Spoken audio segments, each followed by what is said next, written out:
because like Melanie, I started being attacked with directed energy weapons and went public about it. So we joined forces, and I'm now a member of icator. And so this implant that you describe was that seemed to be manufactured by Motorola, and we know the patent for it, and we suspect that Motorola actually built it. So this implant that was removed from Melanie's throat was analyzed by me at a Swiss research lab. And Melanie gave me the task of actually analyzing it, because the process of analysis has a lot to do with physics. So this is not chemical analysis, this is actually physical analysis of the sample. So I took it to a very renowned institute that also has, large accelerators and so on.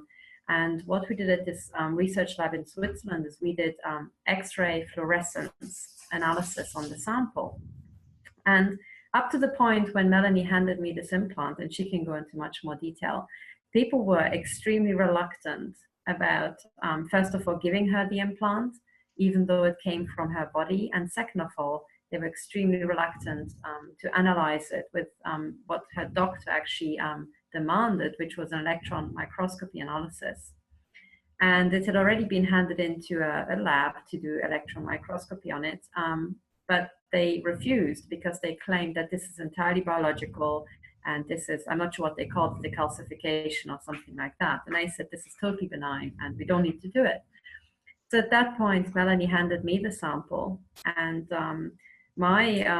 in addition to me being a member of icator, my other side is also that I have founded and I'm leading a joint investigation team, which is a criminal investigative team between the US and Europe.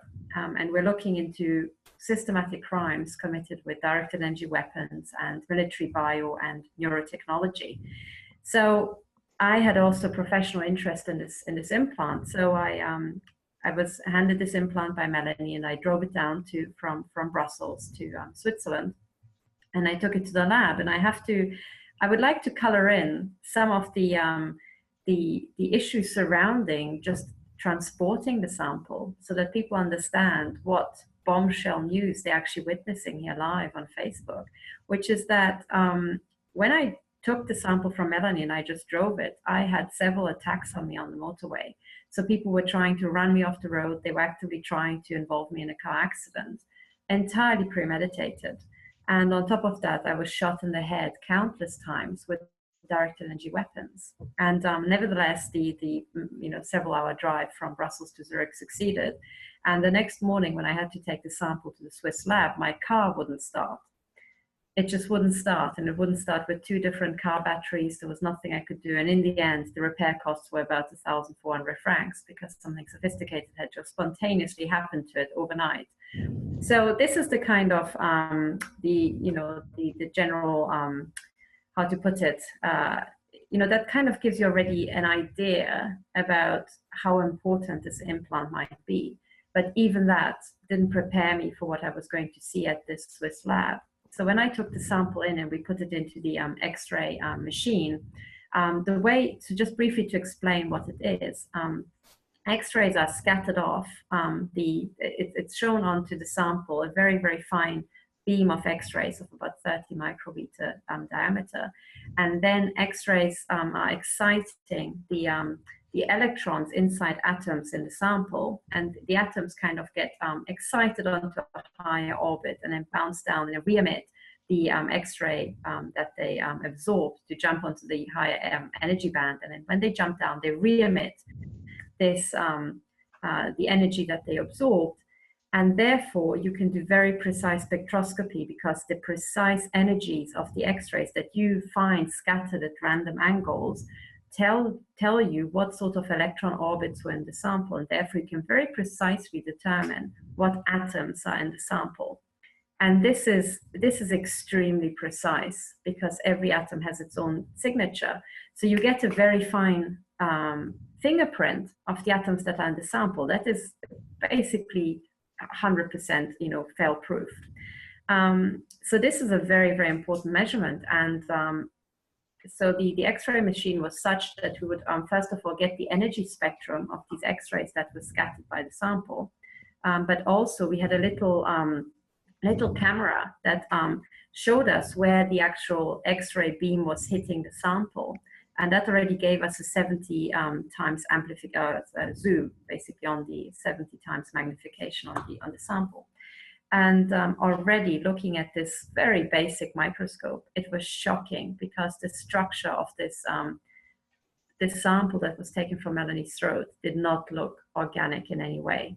It had large black fields, and amongst them what looked like white worms just entirely scattered throughout the sample. But of course, these are not real worms. These are very, very small structures, roughly of the width of 30 microns. And then we did the analysis, and we found that those what looked like white worms were actually titanium fibers. Titanium does not appear naturally in the body. And this object that we looked at was like nothing we've ever seen before. I was there with a very good researcher, and I looked at her face when she saw this, and she was just astounded. And I asked her, does this look biological? And she said, no. She said, I can show you all sorts of odd biological samples from mice and other, tissue samples, but this doesn't look like anything I've ever seen before. So this is something absolutely spectacular, because for the very first time, I believe, we analyzed advanced military technology that hasn't been seen before in the civilian domain, and it has been taken out of Melanie's throat. So Melanie actually gave me the implants to show on camera, and I hope my camera is big enough or has a high enough resolution. But to put it into context, what has been taken out of her throat is just one part out of a 3-piece technology. She's got 2 bits around her throat, and then 1 bit around at the back of her neck. And what you're seeing here is, first of all, just one part out of these 3. And then furthermore, this sample has been cut into 2 halves. So you're seeing a very small part of it, but nevertheless, this thing is huge. And when it was first removed from her throat, the dimensions were 3.5 centimeters times 1.5 centimeters times 1.5 centimeters. So to give you an idea, a sugar cube is about 1 centimeter or 1.5 centimeters. So it's the width of 3 sugar cubes that's just stuck in your throat. Okay, imagine having 3 sugar cubes stuck in your throat, and that's just half of the technology, and then another piece just like that is on the other side of your throat. So what has been taken out also looks completely black. So here's the sample, and I'll show you my thumb as a size guide here, okay? So this is what has been removed from her throat, and you can see it's completely black. This does not look organic. And at first she was told, oh, this is just like coloring that's on the implant, but it's not. This is actually the implant itself, as far as we can make out. Now the white holder is just wax that this is put into so that it's kind of stabilized. So this is the little piece that we put into the X-ray machine, and then a 30 micrometer width beam would be hitting the implant somewhere in that inside. And you can already see, I think, by the camera that it has structure. There are some transparent bits or some white bits and some black bits and so on. So when we put this into the machine, what we discovered is an entire network of fibers. First of all, titanium fibers that were showing up as white glowing pieces. And then could we put that up? We have a JPEG of it. Could we put it up on the screen? I don't think I have the JPEG on this. No, I have it here. Oh yes, please do. Yeah, okay. We have to do what's called a screen save. So just let's just do that right now. It'll take just a moment here, and that's all that we have to do. Let me just get this over here so that let me just get, where are we over here? Oh, we just have to get this over here and get this started. Oops. Oh, sorry, I didn't quite have it going let me just do this. Oh Sure. yeah, there it is. Let me screen share it right now and put that right there and screen share it. Okay, now we have it. So exactly, this is the image that I took at the Yeah. lab. And what you can see is the little white holder with this little black implant that I've just shown you. So it's the same thing that I held up to the camera. If my camera is still, you can have a look that this is the same thing. Okay, there it is. And so this has been placed down, and the X-ray beam is coming from above. Okay, and it's kind of hitting the implant vertically down. So the beam is coming vertically down and it's hitting the implant. And then there's a little detector at an angle that is detecting the different energies from the X-rays that are scattered back.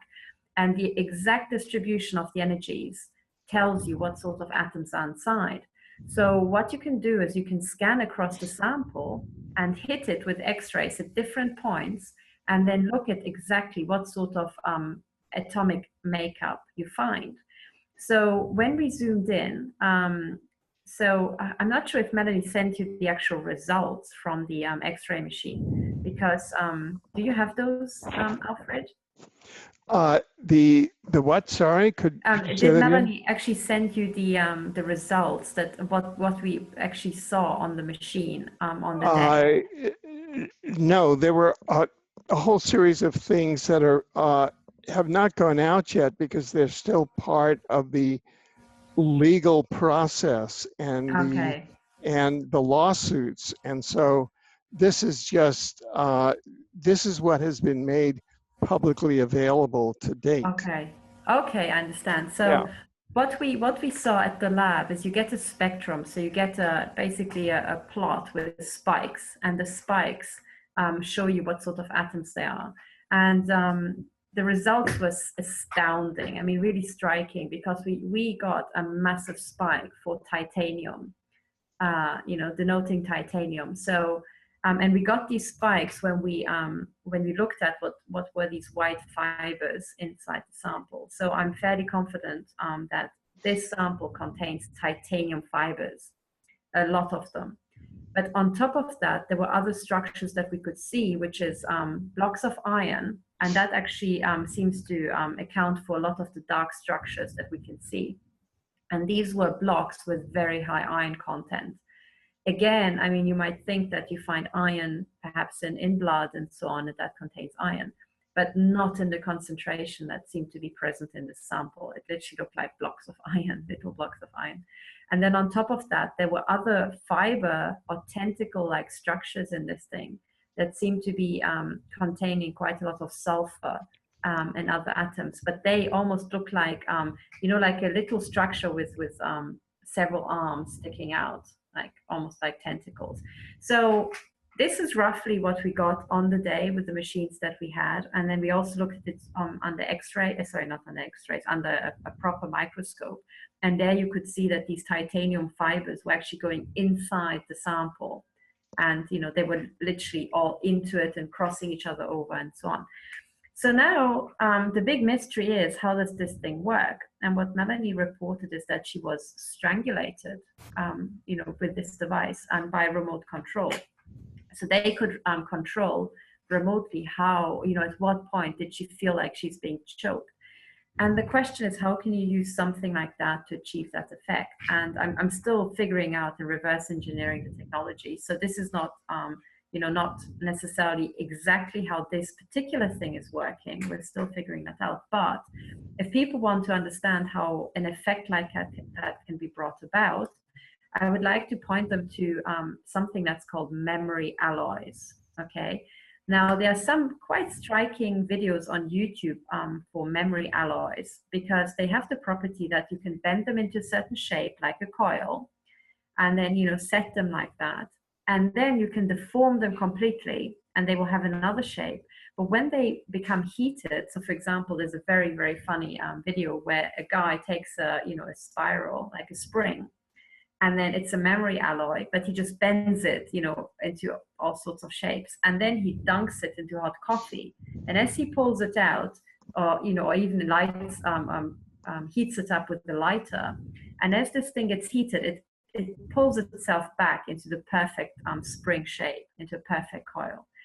Now, these are memory alloys. That's their structural property. And if this, whatever is in here, is something like a memory alloy, what you can do is you can use a directed energy weapon. For example, you can pass a microwave beam, and you can shoot the microwave beam at somebody's throat who has this implant. And then under the heat, the metal would start deforming and adopting a certain shape that it had before. That's why it's called a memory alloy. The metal remembers what shape it used to have.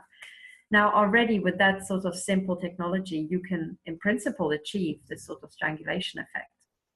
So everything that Melanie is going to tell the listeners, it's actually not that sci-fi, it's entirely credible. And based on the results that we got from the Swiss lab, I mean, I have never seen something like this before, but nor have the researchers at the Swiss lab. So basically, this is a world premiere. And one of the things that's pretty clear is that this is military technology, this is classified more or less, and also it is highly illegal to put it into a person without consent. And not just that, it has been implanted illegally in Melanie, and it has been used specifically to torture her.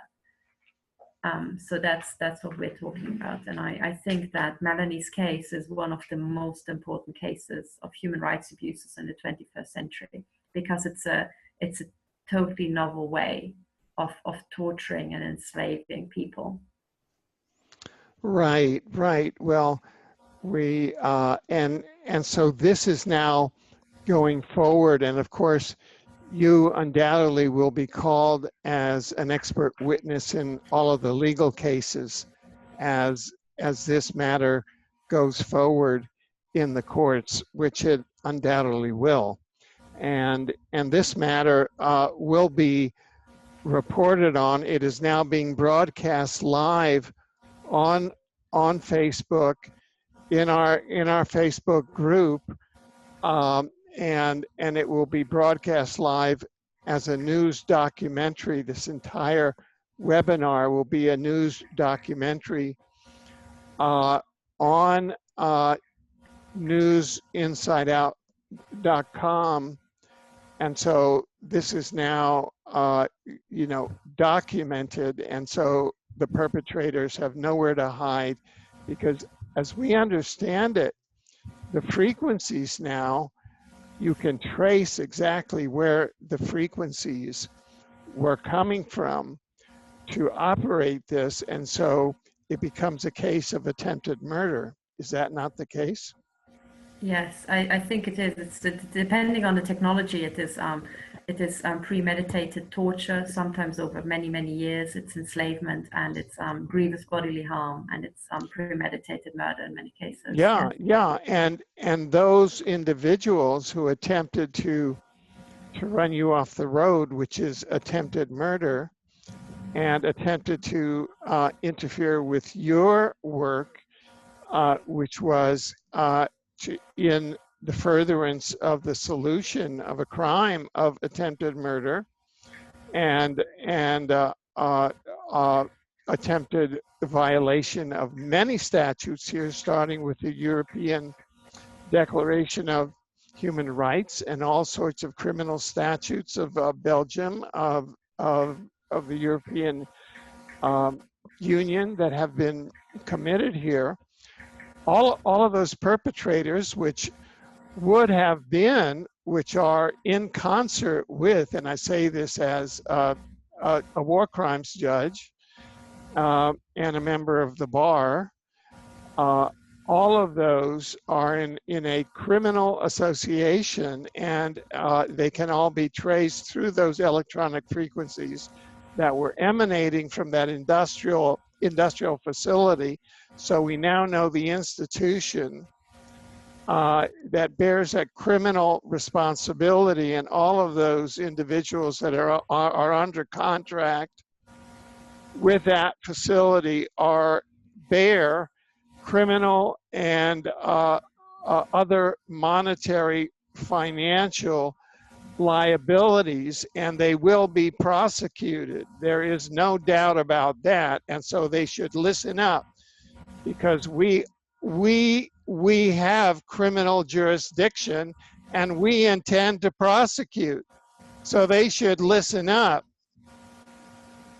They really should. And I think I just would like to, now that I'm here with Melanie in Brussels, I also would like to explain to our listeners and our viewers the sheer scale of the criminality that we're facing, because it was not just when I analyzed this implant that attacks occurred.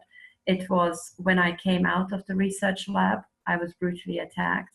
And what's so interesting about Melanie and myself is that we have I don't think I have an implant of this size, but otherwise Melanie and I have implants in almost identically the same places.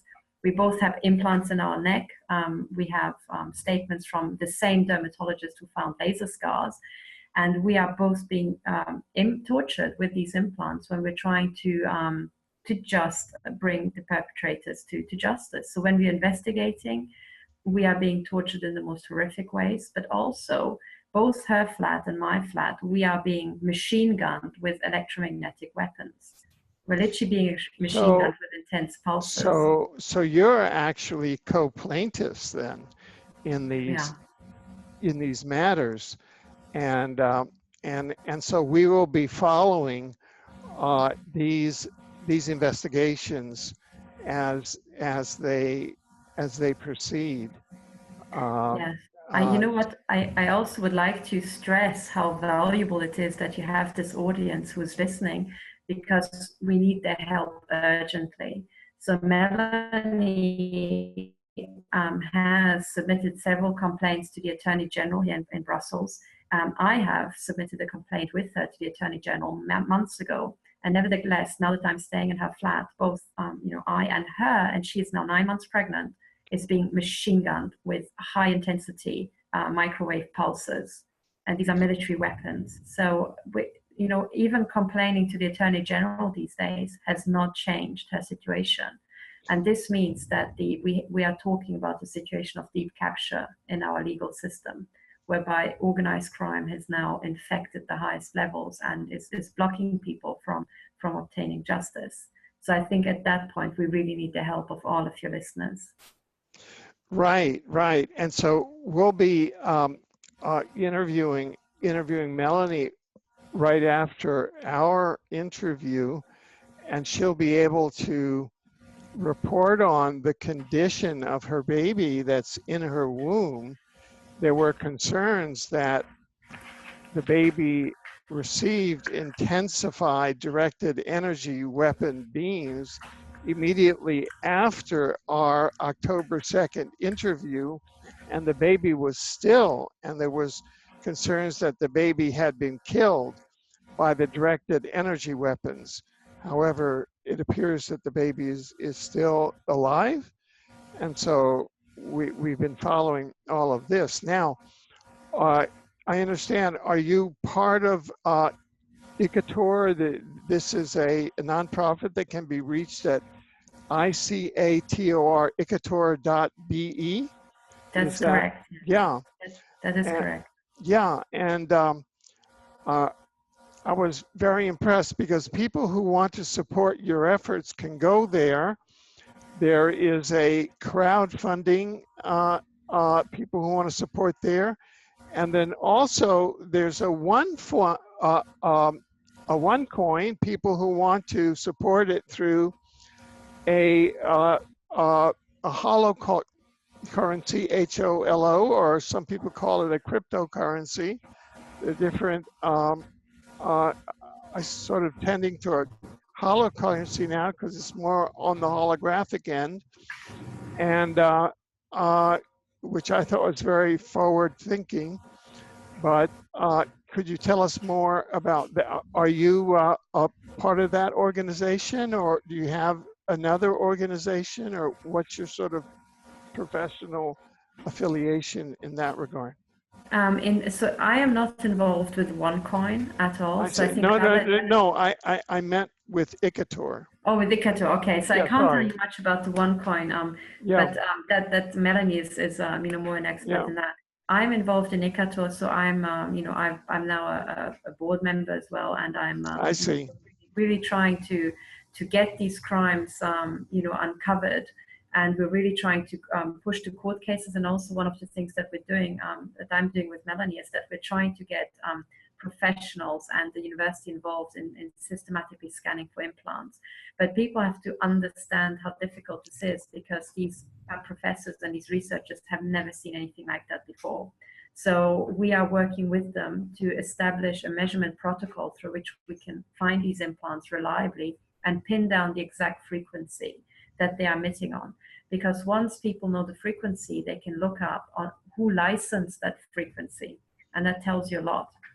So with time, anybody can use any frequency, so that doesn't necessarily, it's not necessarily fail-proof for court. But when you have lots and lots of victims and a certain pattern emerges that, say, a certain university has licensed the frequency, and it just so happens that maybe people find out that they have been implanted at that university hospital, then there's a very strong case in court that these people are guilty, So there are several paths that we can follow, and here with Ikator, we're really trying to follow every single avenue.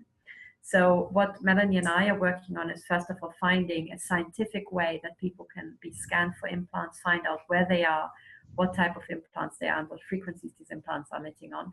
We're also trying to find doctors who can perhaps help us remove these implants, because it's not that easy, and they've been put in with laser surgery and so on.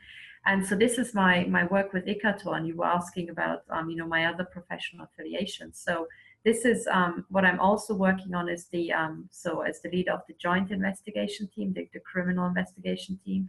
There we're looking, that is not a human rights charity, that is specifically a criminal investigation team. I see. So we are working, Melanie is a member, and then we also have 3 colleagues in the US, including the famous NSA whistleblower Karen Melton Stewart, who was an intelligence analyst with NSA for almost 30 years. So she's an expert, I think, in weapons development and proliferation. So she's helping us. Then there's Ramola D, the journalist, who is writing extensively about the crimes committed by the intelligence agencies about implants, directed energy weapons.